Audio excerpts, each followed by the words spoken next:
Michel, aujourd'hui, tu veux nous parler de quelque chose d'assez nouveau dans le monde de l'éducation canine. Tu veux nous parler de l'intelligence artificielle. On entend beaucoup parler de ChatGPT. Est-ce que ça peut vraiment aider les gens avec leurs chiens, ça? Oui, ben quand même, j'ai posé pas mal de questions à ChatGPT, en fait, en lien avec l'éducation canine pour la préparation de la chronique de cette semaine. Uh-huh. Puis, je peux dire que les réponses étaient assez bonnes. Bon, donc on Ça, peut se fier à ça aussi un peu. ouais, ben ça m'a surpris à certains niveaux. ChatGPT m'a beaucoup parlé de renforcement positif, Oui. d'entraînement. Il a parlé de désensibilisation graduelle pour les peurs. Il a déboulonné certaines fausses croyances avec des explications qui avaient beaucoup de sens. Alors, je dois dire que le robot, parce qu'on peut l'appeler comme ça, s'en est assez bien tiré, mais, parce qu'il y a un mais, quand tu poses une question à ChatGPT sur un comportement qui est précis, ben, il n'a pas le contexte. Il ne connaît pas le chien. Il ne sait pas dans quel environnement il vit. Il ne sait rien de sa routine.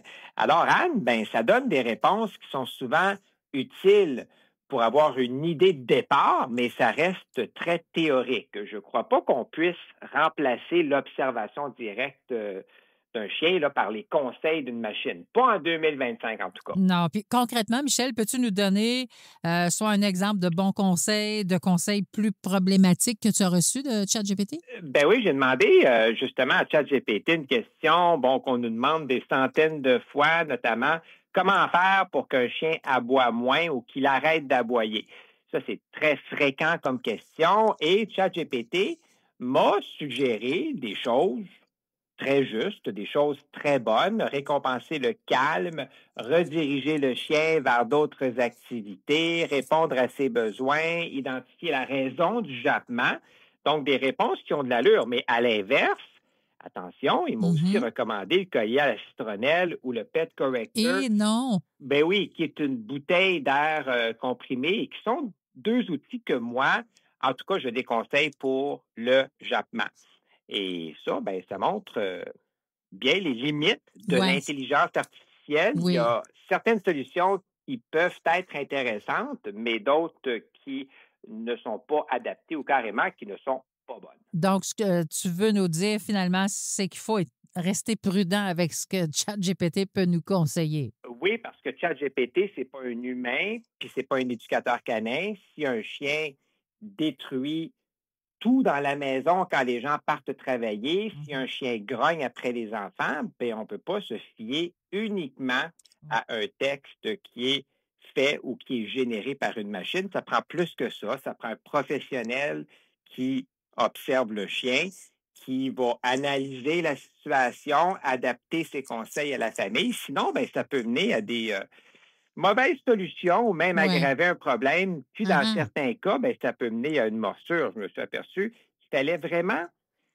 pousser et être très précis dans les détails pour Dans la avoir des bonnes question. réponses pour Oui. des problématiques C'est complexes. ça. Bien, Michel, il y a quand même certains avantages pour les gens qui ont un chien là, d'utiliser l'intelligence artificielle. Ben oui, tout à fait, c'est pas Oui. mauvais. Puis loin de là, c'est un outil qui est quand même accessible à tout le monde, qui est gratuit, disponible 24 heures sur 24. C'est hyper pratique, on s'en sert tous.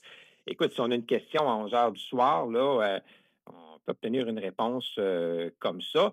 Alors, ça peut être rassurant, ça peut donner un point de départ, mais il faut quand même garder en tête que ChatGPT et la plupart et toutes les intelligences artificielles, en fait, nous donnent souvent des informations générales qui ne sont pas adaptées à un chien précis dans un Ouais. contexte précis ou une famille.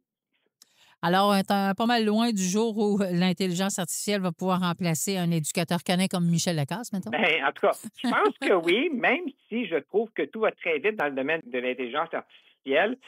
Ça fait un peu peur, mais je vois pas comment les chats GPT et compagnie de ce monde pourraient en venir à remplacer le travail qu'on fait auprès d'un chien et de son humain, parce qu'en éducation canine, ben, c'est pas seulement le chien qui apprend, il y a aussi l'humain qui doit être guidé. Ça fait 15 ans que je fais ça comme travail. Et il y Oui. a certaines personnes qui sont plus visuelles, qui ont besoin de voir, qui ont besoin que l'éducateur le fasse Oui. devant elles avec le chien. Et ça, ben, ça prend quelqu'un de physiquement sur place. C'est ça.